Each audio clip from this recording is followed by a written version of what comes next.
اعوذ باللہ من الشیطان الرجیم بسم اللہ الرحمن الرحیم۔ شروع کرتا ہوں اللہ تعالیٰ کے ببرکت نام سے جو یقیناً ہم پر بہت مہربان ہے۔ السلام علیکم ورحمۃ اللہ وبرکاتہ۔ میرے عزیز بھائیو بہنوں اور بچوں، آج کی اس ویڈیو میں آپ کو بیان کروں گا کہ وہ کون سے حالات ہوں گے جن میں نماز پڑھنا بہت بڑا گناہ ہے اور نماز بھی کسی صورت قبول نہیں ہوگی۔ تو چلتے ہیں اپنی ویڈیو کی طرف۔ ان حالات میں کبھی بھول کر بھی نماز نہ پڑھنا، کیونکہ یہ بہت بڑا گناہ ہے اور نماز بھی کسی صورت قبول نہیں ہوگی۔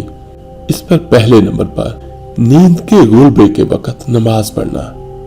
رسول اللہ صلی اللہ علیہ وآلہ وسلم نے فرمایا، یہ روایت حضرت انس بن مالک رضی اللہ تعالی عنہ سے ہے، جس کا مفہوم کچھ یوں ہے: تم میں سے جب کسی کو نماز پڑھتے پڑھتے نیند کا غلبہ ہونے لگے تو اسے چاہیے کہ سو جائے، یہاں تک کہ نیند کا خمار کچھ نکل جائے اور وہ یہ سمجھ سکے کہ میں کیا پڑھ رہا ہوں۔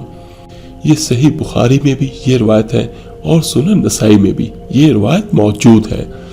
حضرت عائشہ رضی اللہ تعالیٰ عنہ سے روایت ہے کہ رسول اللہ صلی اللہ علیہ وآلہ وسلم نے فرمایا، جس کا مفہوم کچھ یوں ہے: جب تم میں سے کسی کو نماز میں نیند آنے لگے تو اسے چاہیے کہ اپنے بستر پر آ کر سو جائے، کیونکہ اس حالت میں اسے پتہ ہی نہیں چلے گا کہ وہ اپنے بارے میں دعا کر رہا ہے یا بد دعا کر رہا ہے۔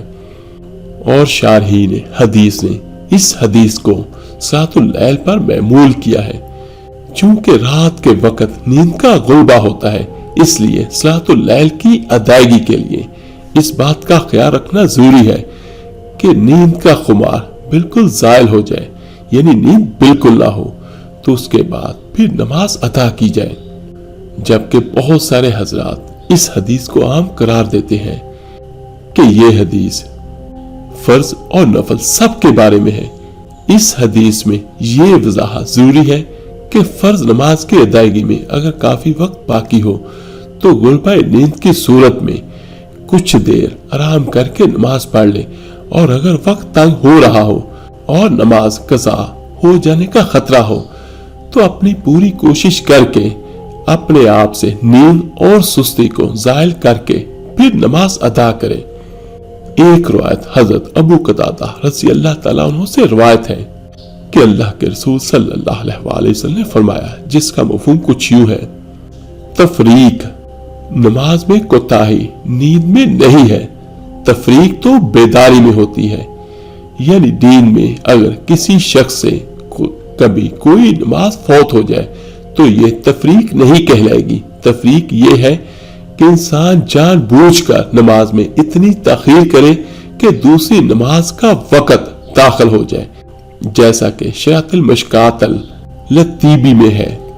اس سے نیند کو نماز پر فوقیت دینے کا وہم پیدا نہیں ہونا چاہیے، بلکہ مذکورہ حدیث میں تو نماز جیسے عظیم فریضے کو بہتر انداز میں خشوع و خضوع اور بھرپور توجہ کے ساتھ ادا کرنے کا حکم دیا گیا ہے۔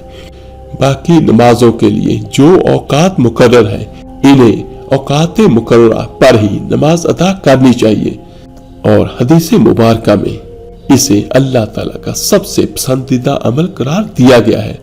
چنانچہ حضرت عبداللہ بن مسعود رضی اللہ تعالیٰ عنہ فرماتے ہیں، وہ کہتے ہیں، جس کا مفہوم کچھ یوں ہے کہ میں نے نبی کریم صلی اللہ علیہ وآلہ وسلم سے سوال کیا کہ اللہ تعالیٰ کے ہاں سب سے محبوب عمل کیا ہے؟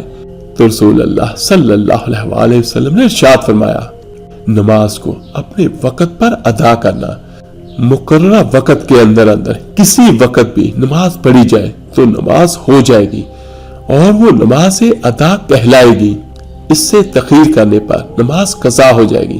جان بوجھ کر نماز قضا کرنا یہ رات کو دیر تک جاگتے رہنا، جس کی وجہ سے نماز فجر کے لیے اٹھنا مشکل ہو اور نماز قضا ہو جائے تو یہ بہت بڑا گناہ ہے، اس سے بچنا چاہیے۔